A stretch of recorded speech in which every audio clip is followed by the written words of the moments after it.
नमस्कार, स्वागत है आपका मिशन एजुकेटर में। इसके पहले वाले वीडियो में हमने हिमालय के अंतर्गत उसकी विशेषताओं को पढ़ लिया था। आज हम प्रायद्वीपीय भारत की बात करने वाले हैं और मानचित्र के माध्यम से ही आज हम प्रायद्वीपीय भारत को याद करेंगे। इसकी पठार को, इसके अंतर्गत जो पर्वत श्रेणियाँ पाई जाती हैं उनको। तो देखते हैं प्रायद्वीपीय भारत के पठार को।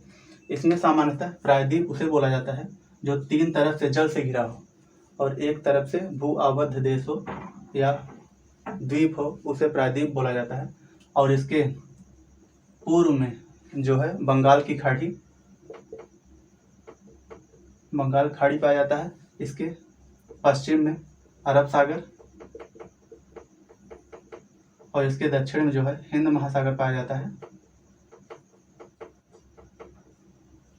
हिंद महासागर जो है इसके दक्षिण में, इसके पश्चिम में अरब सागर, इसके पूर्व में बंगाल की खाड़ी और इसका विस्तार जो है वो 16 लाख वर्ग किलोमीटर पाया जाता है। 16 लाख वर्ग किलोमीटर प्रायद्वीपीय भारत का विस्तार है और इसके पश्चिम में अरब सागर, पूर्व में बंगाल की खाड़ी और दक्षिण में हिंद महासागर है। जो 3 तरफ से जल से घिरे होते हैं उन्हें प्रायद्वीप बोला जाता है, इसलिए भारत का प्रायद्वीप इसे हिस्से को कहा जाता है। इसके निर्माण की बात करें तो यह सामान्यतः गोंडवाना लैंड का भाग है जो कि अफ्रीका के पूर्व का विस्तार है और यह गोंडवाना लैंड का भाग होता है। और आर्कियन क्रम की चट्टानें यहाँ पाई जाती हैं।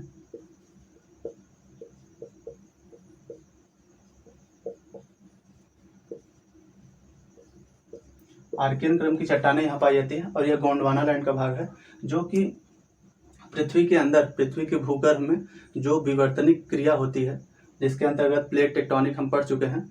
तो विवर्तनिक क्रिया का उदाहरण है। विवर्तनिक क्रिया के अंतर्गत ये चट्टानें बनी, उसके बाद इनका उत्तर तथा पूर्व की तरफ, गोंडवाना लैंड से जब ये टूटी तो इनका उत्तर व पूर्व की तरफ प्रवाह हुआ, जिसके अंतर्गत आज हम जो प्रायद्वीपीय भारत का विस्तार देखते हैं यह इसी प्रवाह का भाग है।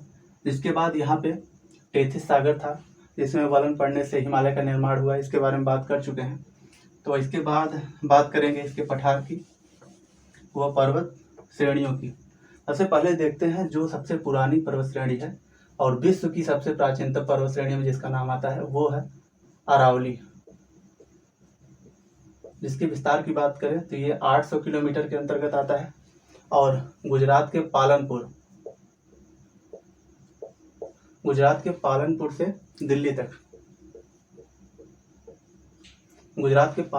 दिल्ली तक इसका विस्तार है और 800 किलोमीटर।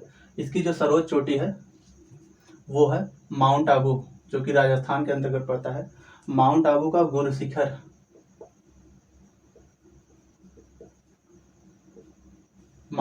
गुरु शिखर इसका सर्वोच्च पर्वत चोटी है।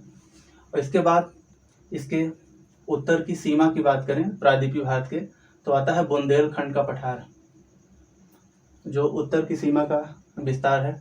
उसके बाद राजमहल की पहाड़ी और दक्षिण में भी इसका अंतिम विस्तार कार्डमम पहाड़ी तक है। तो इसका उत्तर की सीमा की बात करें तो अरावली, बुंदेलखंड की पहाड़ी, राजमहल की पहाड़ी, गारो खासी जयंतिया की पहाड़ी, ये उसका प्रायद्वीपीय भारत जो है ये इसका उत्तर की सीमा के अंतर्गत आता है। उसके बाद आता है मालवा का पठार, जो अरावली के पूर्व में है, जिसके अंतर्गत कई सारी नदियां निकलती हैं, चंबल और ढेर सारी नदियां निकलती हैं जो इसे अपर्दित कर दी है, अर्थात ये इनमें बड़े बड़े बीहड़ों या खड्डों का निर्माण कर दी है, जिसके अंतर्गत आना जाना रास्ते के लिए ये काफ़ी सुलभ हो गया है।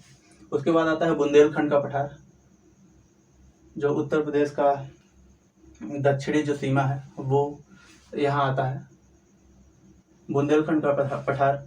उसके बाद राजमहल की पहाड़ी जो कि शिलांग का पठार, ये मेघालय के अंतर्गत शिलांग का जो पठार है गारो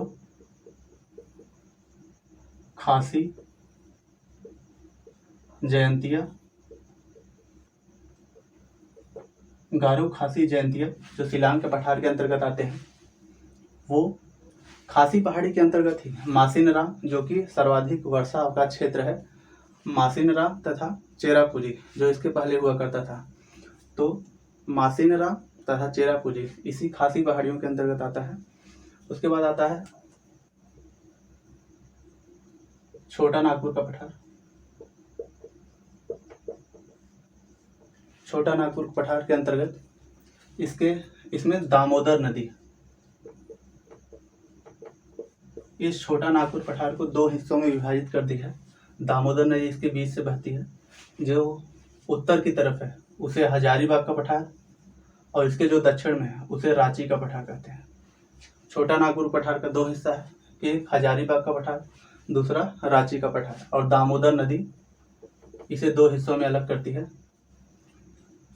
यहाँ पे है विंध्याचल पर्वत।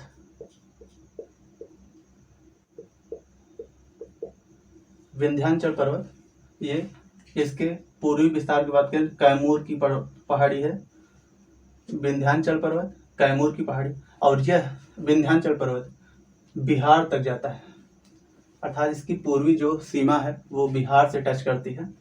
उसके बाद इसके दक्षिण में जो है वो नर्मदा नदी निकलती है, और वो कहाँ से निकलती है आगे बात करेंगे। इसके दक्षिण में, विंध्याचल के दक्षिण में नर्मदा नदी का विस्तार है।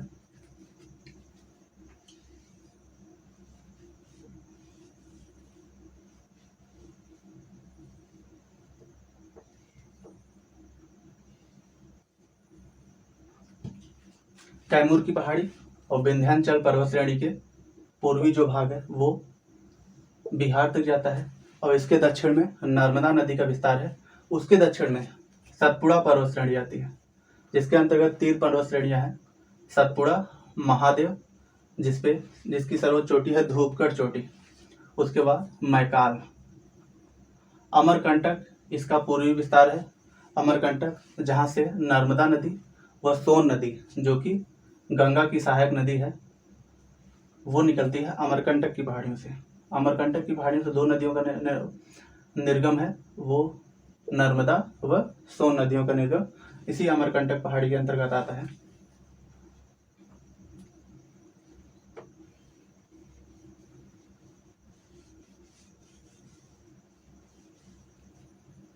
गुजरात में एक पहाड़ी है मांडव की पहाड़ी, यह पूर्णतः गुजरात में पड़ता है। ये स्थान को लेकर अक्सर प्रश्न बनते रहते हैं। मांडव की पहाड़ी जो है वो गुजरात में पड़ता है, और एक और पहाड़ी गिर की पहाड़ी भी गुजरात के अंतर्गत आता है। उसके बाद सतपुड़ा के दक्षिण में हम जानते हैं तापी नदी बहती है, इसके ऊपर सतपुड़ा पर्वत श्रेणी, फिर उसके ऊपर अर्थात उत्तर की तरफ नर्मदा। तो ये नर्मदा व तापी नदियों के मध्य स्थित है सतपुड़ा, जो कि ब्लॉक पर्वत का उदाहरण है। ब्लॉक पर्वत उसे कहते हैं जो बीच के उठे हुए भाग के अंतर्गत आता है, अर्थात जो आसपास का भूमि होता है वो नीचे धंसने की वजह से जो भाग उठा हुआ महसूस होता है या दिखाई देता है उसे हम ब्लॉक पर्वत के अंतर्गत आते हैं। जबकि अरावली जो है वो अवशिष्ट पर्वत का उदाहरण है। इसे भी कई लोग अवशिष्ट कहते हैं सतपुड़ा को, लेकिन यह अवशिष्ट पर्वत का नहीं, ब्लॉक पर्वत का उदाहरण है। उसके बाद बालघाट पर्वत श्रेणी जो कि मध्य प्रदेश तथा महाराष्ट्र के अंतर्गत आता है। हरिश्चंद्र पर्वत श्रेणी महाराष्ट्र व मध्य प्रदेश की सीमा के अंतर्गत आता है। महाबलेश्वर चोटी जो पूर्णतः महाराष्ट्र में है, महाबलेश्वर की चोटी। अगर नीचे की बात करें तो इसके बाद पश्चिमी घाट जो कि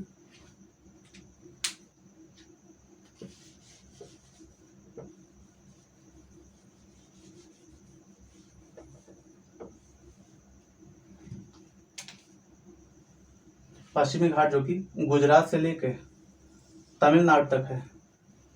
यहीं पे इसी पे के अंतर्गत आता है महाबलेश्वर की चोटी महाराष्ट्र में। तो इसके अंतर्गत इसकी जो पश्चिम है में इसका जो दक्षिणी भाग है, और यहाँ पे है पूर्वोत्तर की पहाड़ी, इसका जो दक्षिणी भाग है इसका मिलन बिंदु है नीलगिरी पर्वत।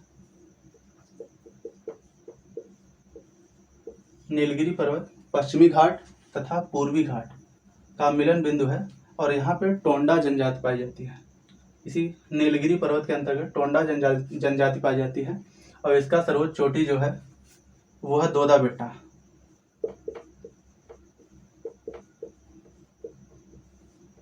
नीलगिरी पर्वत का सर्वोच्च चोटी दोदा बेट्टा है तथा इसके दक्षिण में अन्नामलाई की पहाड़ी है और जिसकी सर्वोच्च चोटी अनाईमुडी है।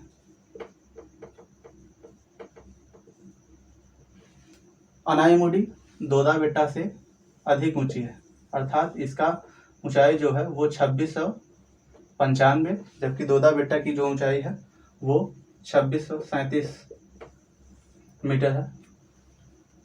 तो दक्षिण भारत की सबसे ऊंची पर्वत चोटी जो है वो अनाईमुडी है, जो अन्नामलाई पहाड़ी के अंतर्गत आती है और इसका दक्षिणी भाग कार्डमम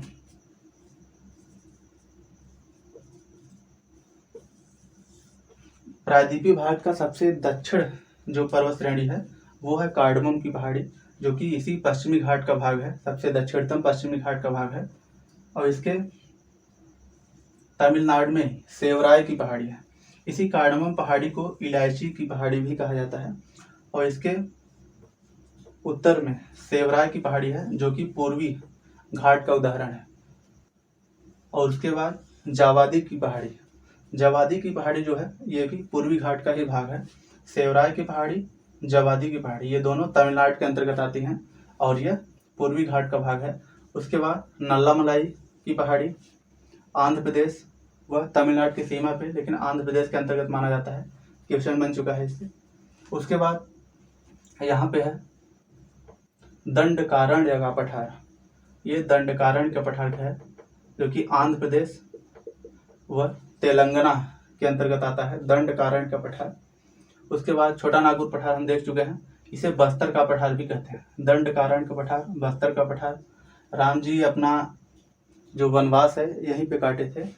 बस्तर का पठार या दंडकारण्य का पठार। यहाँ पे आता है दक्कन का पठार। दक्कन का पठार जो कि दक्कन ट्रैप इसी दक्कन पठार का हिस्सा है, जो महाराष्ट्र में व कर्नाटक के उत्तरी भाग का हिस्सा है। दक्कन ट्रैप इसी दक्कन का पठार के अंतर्गत वो आता है। और मलयगिरी की पहाड़ी छोटा नागपुर पठार के दक्षिण में स्थित है। गढ़जात की पहाड़ी छोटा नागपुर पठार के दक्षिण में स्थित है। तो मलयगिरी व गढ़जात ये उड़ीसा के अंतर्गत आते हैं। उड़ीसा के अंतर्गत जो पहाड़ियां हैं मलयगिरी व गढ़जात की पहाड़ी। तो ये है प्रायद्वीपीय भारत का पठार, जिसके अंतर्गत हमने अरावली से लेकर कार्डमम पहाड़ी व नल्लामलाई, रांची की पहाड़ियां सभी को देख लिया है।